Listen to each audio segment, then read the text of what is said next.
The clock on Sarah Mitchell's dashboard showed 8:45 p.m. as she drove her black BMW through the quiet streets of downtown Atlanta. The streetlights cast long shadows across her tired face, reflecting off her wire-rimmed glasses. At 42 years old, Sarah had spent the last 15 years building her reputation as one of Georgia's most respected state attorneys, specializing in civil rights cases. Today had been particularly long. She had just finished preparing for a major case that would begin trial next week, and her briefcase in the passenger seat was stuffed with important documents. The leather seat still held the warmth from her 12-hour workday at the courthouse. As she turned onto Peachtree Street, Sarah checked her mirrors, a habit she had developed over years of careful driving. Her signal light clicked rhythmically as she made a proper turn. The roads were mostly empty, with only a few cars passing by at this hour. She thought about the leftover pasta waiting in her fridge and looked forward to finally getting home to her modern apartment in Midtown. That's when she saw them, the bright blue and red lights flashing in her rearview mirror. Sarah's heart rate increased slightly, but she remained calm. She had done nothing wrong. Following proper procedure, she turned on her interior lights, kept her hands visible on the steering wheel, and pulled over smoothly to the right side of the road. The police cruiser stopped about 10 feet behind her car. Through her side mirror, Sarah watched as Officer James Davidson stepped out of his patrol car. He was a tall man, probably in his mid-30s, with broad shoulders and a stern expression that was visible even in the dim evening light. What caught her attention immediately was how his right hand hovered near his weapon, an unnecessary gesture that made her stomach tighten. Sarah took a deep breath and reminded herself of her rights. She had handled dozens of police misconduct cases and knew exactly how these situations should properly proceed. The dashboard clock now read 8:47 p.m. She made a mental note of the time, another habit from her years of legal work. Officer Davidson approached her car with heavy footsteps, his boots scraping against the asphalt. His flashlight beam swept across her rear window before settling directly on her side mirror, intentionally reflecting back into her eyes. Sarah squinted but maintained her composed posture. "License and registration," Officer Davidson barked, his tone unnecessarily harsh. He didn't introduce himself or explain why he had pulled her over, both violations of standard police procedure. "Good evening, officer," Sarah replied calmly, her voice steady and professional. "May I ask why I'm being pulled over?" Officer Davidson's response came with a sneer. "I'll ask the questions here. License and registration now." Sarah noticed two teenagers across the street had stopped walking and were now watching the scene unfold. One of them had taken out their phone and was holding it up, likely recording. She made another mental note of these potential witnesses. "Officer, I'm happy to provide my documents, but I have a right to know why I've been stopped," Sarah stated firmly, her years of legal experience evident in her measured tone. The beam of the flashlight moved directly to her face. "You made an illegal turn back there," Officer Davidson claimed, though Sarah knew with absolute certainty that she had signaled properly and followed all traffic laws. Moving with deliberate slowness, Sarah reached for her purse on the back seat. "I'm going to get my license from my purse," she announced clearly, following best practices for traffic stops. "Keep your hands where I can see them," Officer Davidson suddenly shouted, his right hand now fully resting on his weapon. Several cars drove past, slowing down to observe the scene. The group of onlookers across the street had grown to 4 people, all with phones out. Through her side mirror, Sarah could see that Officer Davidson's body camera was turned on, its small red light blinking in the darkness. What happened in the next few moments would later become a turning point in Georgia's law enforcement history, but for now, Sarah Mitchell, one of the state's most accomplished attorneys, sat perfectly still in her BMW, hands at 10 and 2 on the steering wheel, about to experience firsthand the very injustice she had spent her career fighting against. Officer Davidson's flashlight beam continued to shine directly into Sarah's eyes as the situation grew more tense. The night air felt heavy with humidity, and small beads of sweat formed on Sarah's forehead, despite the cool air conditioning in her car. "Step out of the vehicle," Officer Davidson commanded, his voice growing louder. His hand was still resting on his weapon, a fact that didn't go unnoticed by the growing number of onlookers across the street. Sarah spoke clearly, making sure her voice would be picked up by both the officer's body camera and the phones recording the incident. "Officer, I want to cooperate, but I'd like to explain something first. I'm a state attorney, and I work at... I don't care if you're the Queen of England. Officer Davidson cut her off sharply. I said step out of the vehicle. Now. Sarah noticed how his southern accent grew stronger with his rising anger. She carefully reached for her state attorney's badge on the passenger seat, moving slowly to ensure her actions were visible. Ma'am, if you don't step out right now, I'll have to remove you myself, Officer Davidson threatened, taking a step closer to her door. The red light on his body camera continued to blink steadily in the darkness. A second police car pulled up behind Officer Davidson's cruiser, its lights also flashing. Sarah could see in her mirror that the new officer was younger, maybe in his mid-20s. He approached cautiously, looking uncertain about the situation. "What seems to be the problem here, Davidson?" the young officer asked, his nameplate reading Officer Torres. "This woman is being uncooperative," Officer Davidson replied quickly, "and I spotted suspicious movement when I first pulled her over." Sarah kept her voice steady as she addressed Officer Torres. "I was simply reaching for my state attorney's identification. I've made no suspicious movements, and your dash cams will confirm this." The mention of dash cams made Officer Davidson's face twitch with obvious irritation. The crowd across the street had grown to about 12 people now, all witnessing the scene unfold. Some had started to whisper among themselves, and Sarah could hear fragments of their conversations about police harassment. "Last warning," Officer Davidson barked. "Exit the vehicle." Sarah knew her rights, but she also knew that escalating the situation further could be dangerous. With careful movements, she unbuckled her seatbelt and opened her car door. The evening air hit her face as she stepped out, her high heels clicking against the pavement. Standing at her full height in her navy blue suit, Sarah cut an impressive figure. Several onlookers gasped as they recognized her from recent news coverage of a high-profile civil rights case she had won. "Place your hands on the hood of the car," Officer Davidson ordered, seemingly unaware of the murmurs of recognition from the crowd. "Officer Torres," Sarah said calmly, "I'd like to note that this stop has no legal basis. I'm Sarah Mitchell, lead civil rights prosecutor for the state of Georgia. My ID is on my passenger seat, and I'd appreciate if you verify my identity." Officer Torres hesitated, clearly recognizing her name. But before he could respond, Officer Davidson moved behind Sarah and roughly grabbed her wrists. "You're interfering with the police investigation," he growled, pulling out his handcuffs. The metal clipped coldly against Sarah's wrists. The young woman who had first started recording called out, "This isn't right. We all know who she is."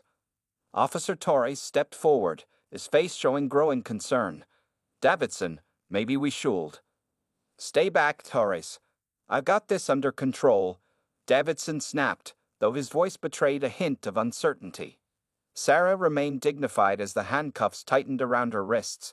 She spoke loudly and clearly for all the recordings. "I want everyone to witness that I'm complying fully while reserving my right to challenge the legality of this arrest. Officer Davidson, your body camera is on, correct?" The question seemed to anger him further. He turned Sarah around roughly, causing her to stumble slightly in her heels. The crowd's angry murmurs grew louder. As Sarah was led toward the police car, she caught sight of her reflection in her BMW's window. In her tailored suit and handcuffs, she presented a powerful image that would soon be seen by millions across the country. But for now, she focused on memorizing every detail of this encounter, knowing that what happened next would matter not just for her, but for countless others who faced similar treatment without her privileges or platform. The back seat of the police car was cold and uncomfortable as Sarah sat with her hands cuffed behind her back. Through the window, she could see Officer Davidson roughly searching through her BMW, pulling papers from her briefcase and tossing them carelessly onto the seat. "He can't do that," a voice shouted from the growing crowd. "That's an illegal search." The crowd had now grown to about 30 people. Many held their phones high, recording everything.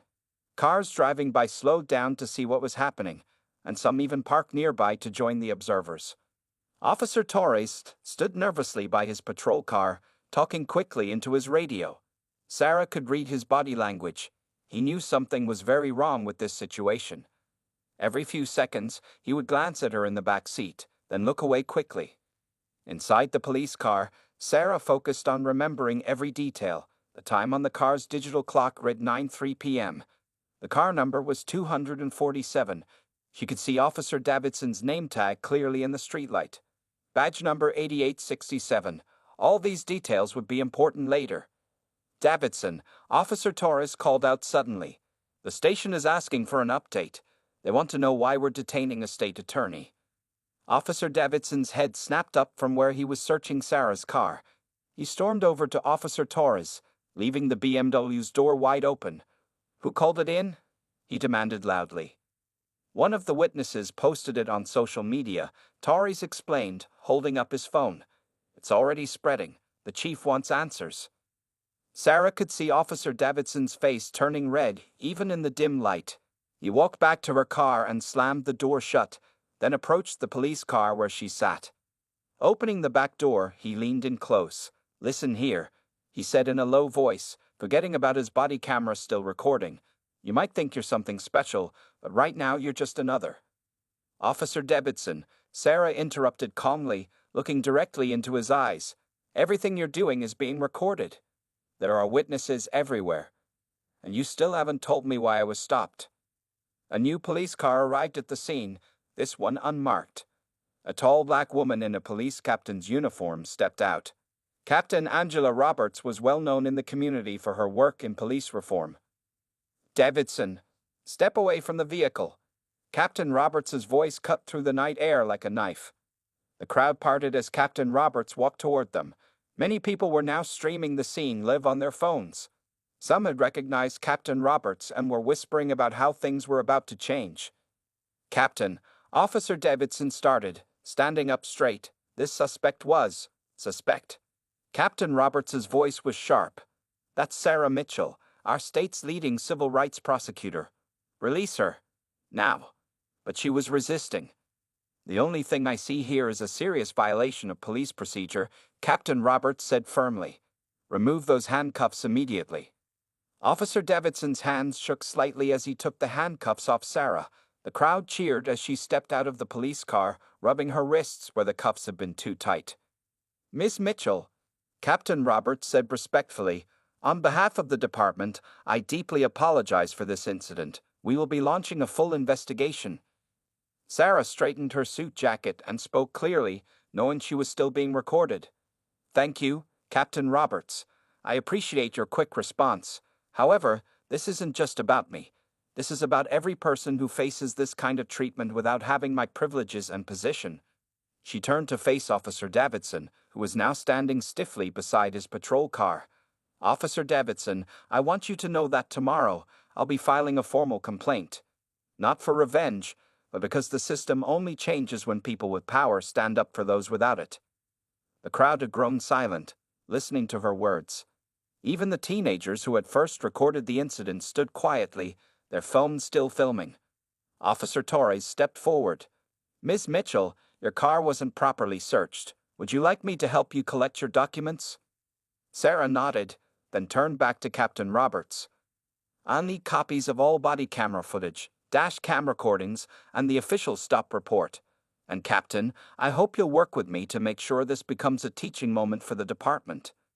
As Sarah walked back to her BMW, people from the crowd began to clap.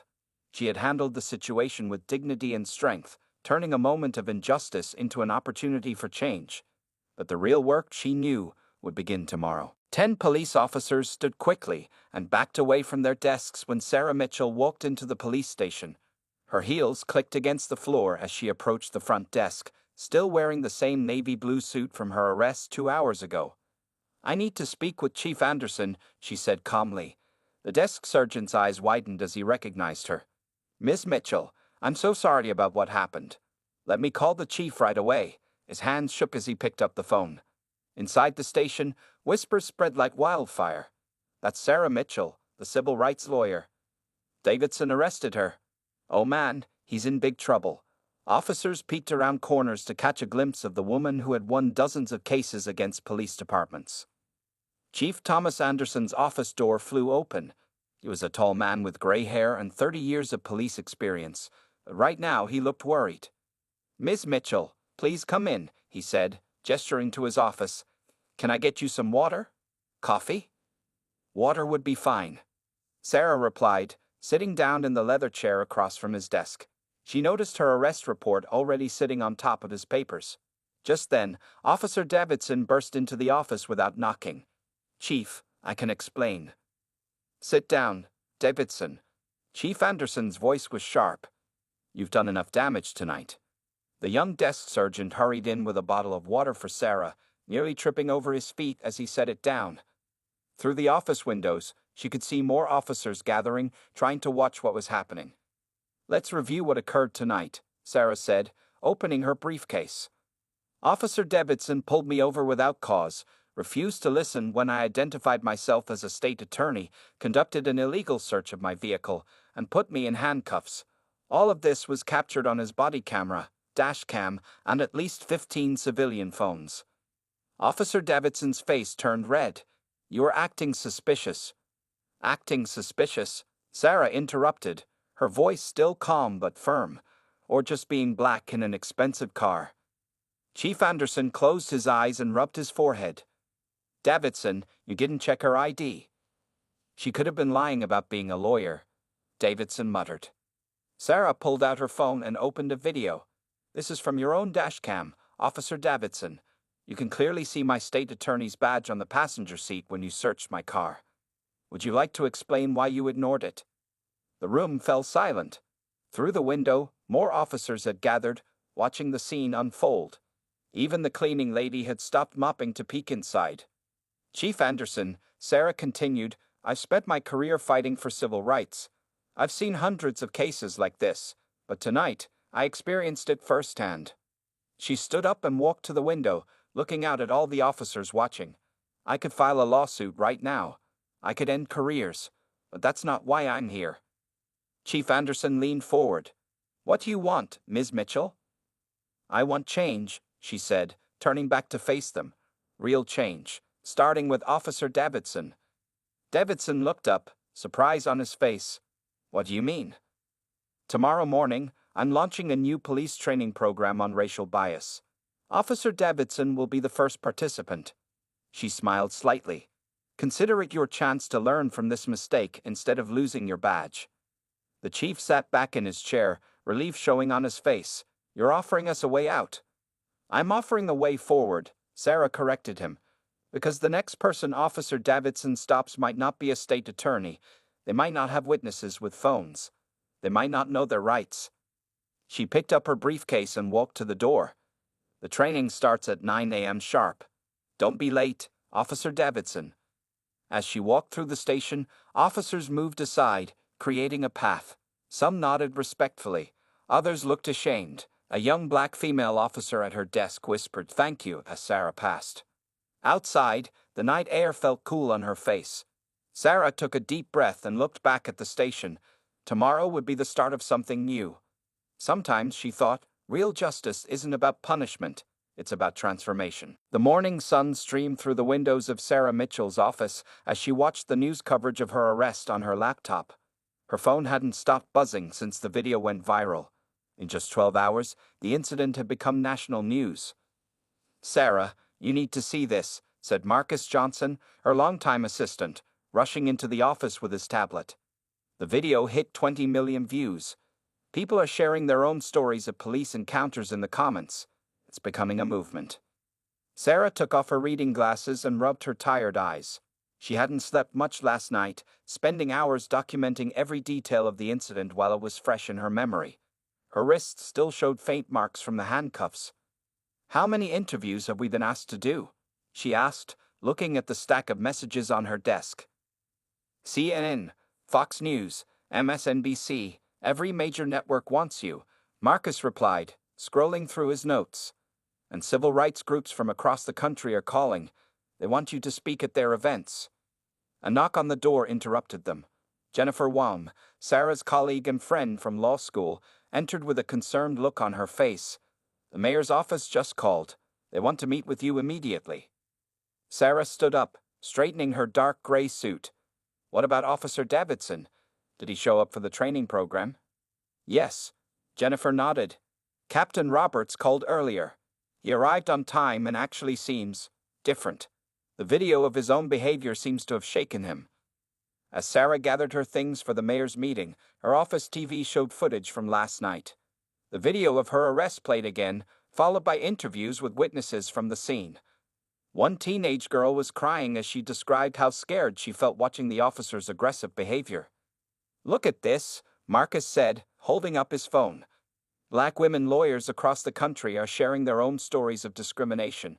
Your incident has opened up a bigger conversation. Sarah paused to watch the coverage. The news anchor was interviewing a legal expert who explained how Sarah's case highlighted the ongoing issues of racial profiling and police misconduct. "We need to do more than just talk," Sarah decided, turning to her colleagues. "Marcus, call every civil rights organization that contacted us. Tell them I'm not interested in just giving speeches. I want to work on real policy changes."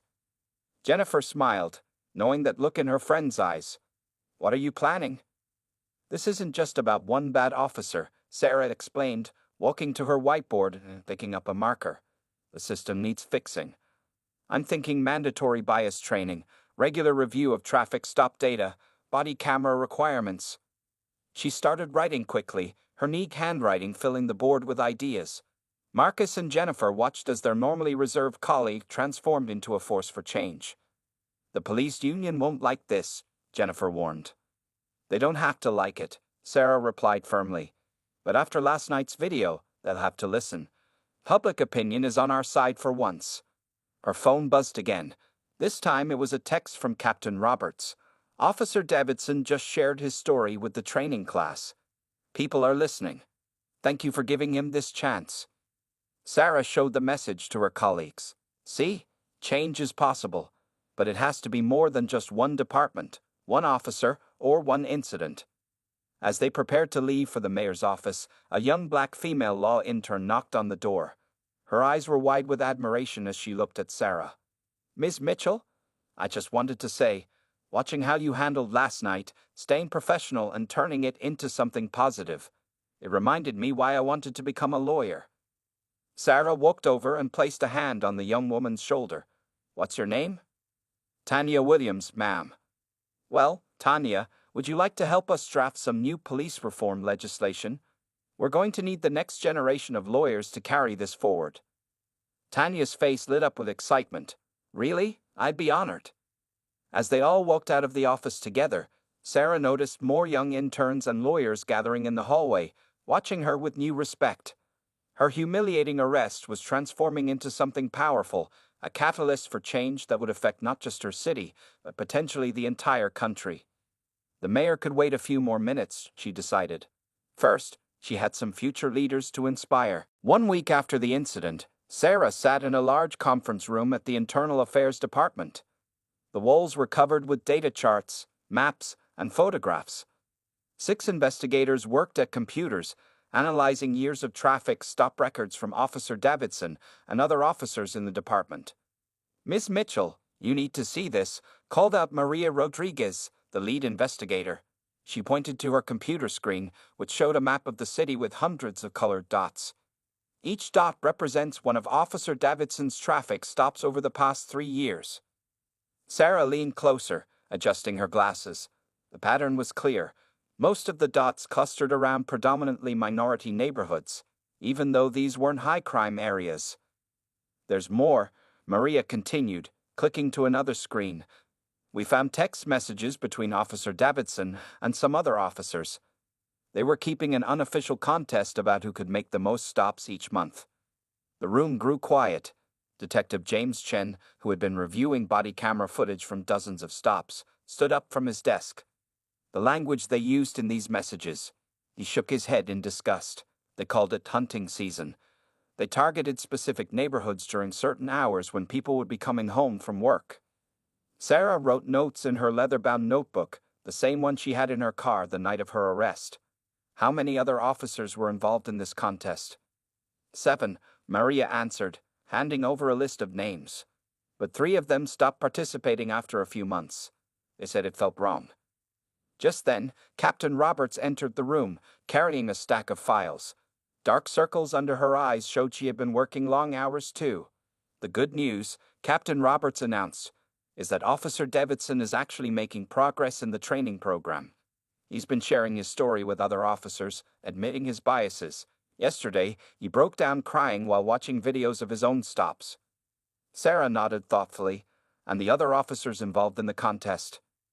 2 have requested to join the training program voluntarily, Captain Roberts replied. The others are still denying any wrongdoing.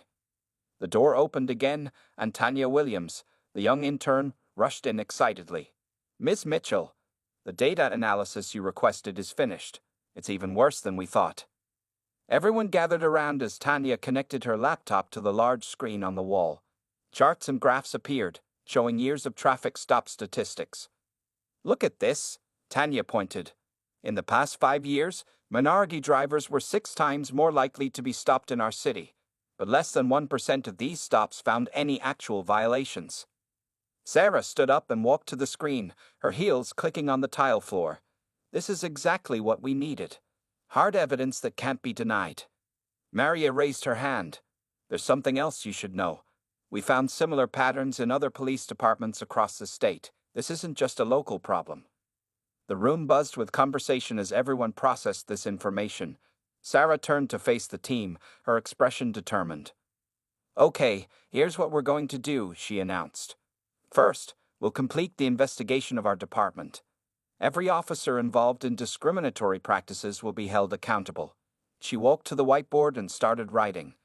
Second, we'll use this evidence to push for mandatory bias training across the state. Third, we'll implement a new system to monitor traffic stops in real time.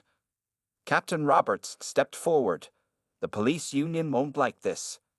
The union needs to understand something, Sarah replied firmly. This isn't about punishing police. It's about protecting everyone's rights, including good officers who want to do their jobs fairly.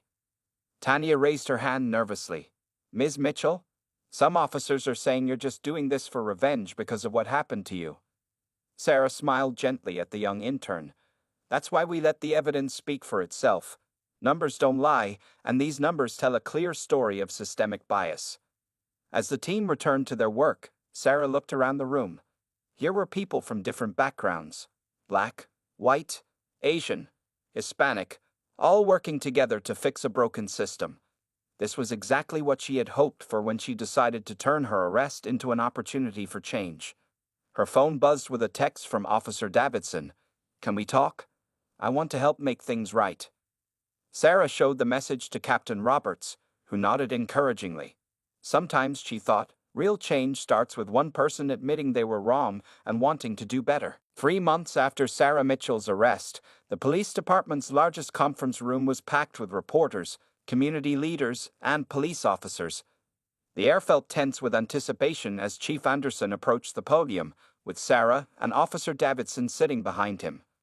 Today marks a turning point for our department, the chief began, his voice carrying across the silent room. We're here to announce major changes in how we operate and to show real accountability for past mistakes. Camera flashes lit up the room as journalists captured every moment. In the front row, Sarah's team from the investigation sat together. Maria Rodriguez, Detective Chen, young Tanya Williams, and Captain Roberts. They had all worked countless hours to reach this day. Officer Davidson stood up next, looking different from the angry man who had arrested Sarah that night. His face showed the weight of what he had learned about himself over the past months. My name is Officer James Davidson, he began, his voice shaking slightly. 3 months ago, I arrested Sarah Mitchell without cause because of my own biases. Today, I want to publicly apologize and share what I've learned. The room grew even quieter as he continued. Through the training program, I discovered prejudices I didn't even know I had. I saw patterns in my behavior that hurt innocent people. I'm not the only one. Sarah watched him carefully. She had spent many hours working with Davidson in the training program, seeing his gradual transformation from defensive to genuinely remorseful.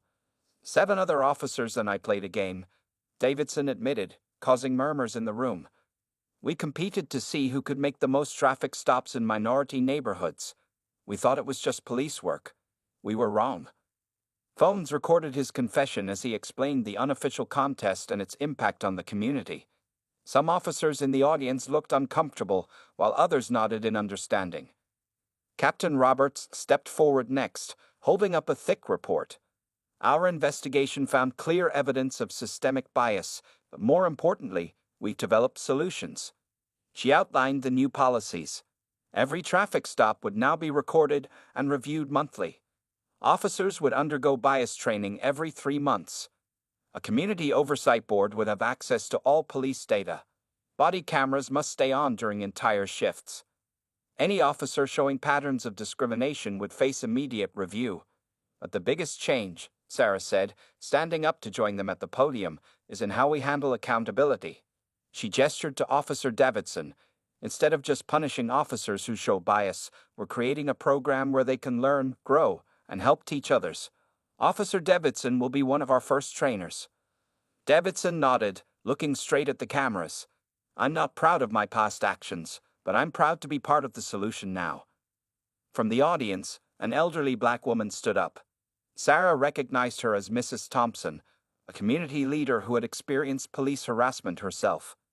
Officer Davidson, Mrs. Thompson said, her voice firm but kind, I've lived in this city for 60 years. I've seen a lot of promises from the police. Why should we believe anything will change? Davidson stepped forward, removing his badge. Ma'am, this badge means nothing if we don't earn the trust that comes with it. I'm willing to work every day to rebuild that trust. Sarah watched as Mrs. Thompson walked to the front of the room. The elderly woman stood face to face with Davidson, studying him carefully. I forgive you, she said finally. Not just for Ms. Mitchell, but for all the others who couldn't fight back. She turned to Sarah. Thank you for turning your pain into our progress. Tears formed in several eyes around the room. Even some of the journalists looked moved by the moment. Chief Anderson returned to the podium. Starting today, every officer will be evaluated based on how they build community trust, not how many stops they make. Those who can't or won't change will be removed from the force. As the press conference ended, Sarah noticed Tanya taking notes frantically. What are you writing? She asked the young intern. Everything, Tanya replied excitedly. This is history happening right in front of us. Real change, real accountability. Sarah smiled, remembering how she felt as a young lawyer witnessing important moments of justice. But this was different. This was change that would affect thousands of lives. As people began leaving the room, Officer Davidson approached her. Thank you, he said quietly, for seeing the possibility of change in me when you had every right to demand punishment. Sarah nodded. Sometimes justice isn't about punishment. Sometimes it's about transformation. 1 year after Sarah Mitchell's arrest, the state capitol building buzzed with excitement. The Grand Assembly Hall was filled to capacity, with people standing along the walls. News cameras lined the back of the room, their red lights blinking as they broadcast live across the nation. Sarah stood at the podium, wearing her favorite power suit, looking out at the diverse crowd before her. In the front row sat Officer Davidson, now wearing a training instructor's uniform, next to Captain Roberts and Mrs. Thompson from the community board. Behind them sat dozens of police officers and community members who had been part of the change over the past year.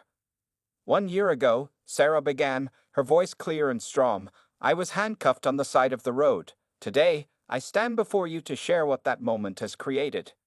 She held up a thick document, the Mitchell Fair Policing Act, the result of countless hours of work, community meetings, and cooperation between police and citizens. In the past year, our pilot program has shown amazing results, Sarah continued, pointing to the large screen behind her showing statistics. Traffic stop complaints have dropped by 75%. Community trust in police has increased by 60%. And most importantly, our officers report feeling more satisfied with their work. Officer Davidson stood up when Sarah gestured to him. Officer Davidson, who once arrested me, has helped train over 500 officers in bias recognition. His story has become a powerful tool for change. The crowd applauded as Davidson nodded humbly. He had become a different person from the angry officer of 1 year ago.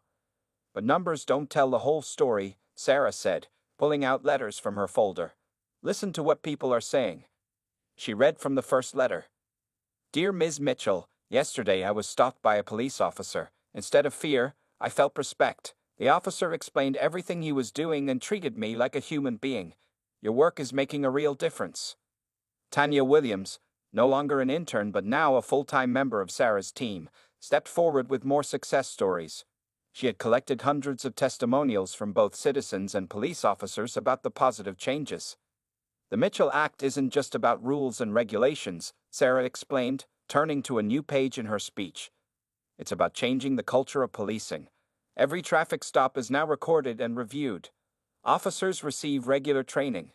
Community members have a real voice in police policies. From his seat, Officer Davidson raised his hand to speak. Sarah nodded, and he stood up. "A year ago, I was part of the problem," he said, his voice carrying across the quiet room. "Now, I teach other officers how to recognize and change their biases. Ms. Mitchell didn't just change my career, she changed my life." Mrs. Thompson stood up next, her voice strong despite her age. "I've lived through the civil rights movement," she said. "I've seen promises come and go. But this time, we're seeing real change. Our children feel safer on the streets." Sarah waited for them to finish before continuing. "The Mitchell Act will require every police department in our state to follow these new standards. But this is just the beginning."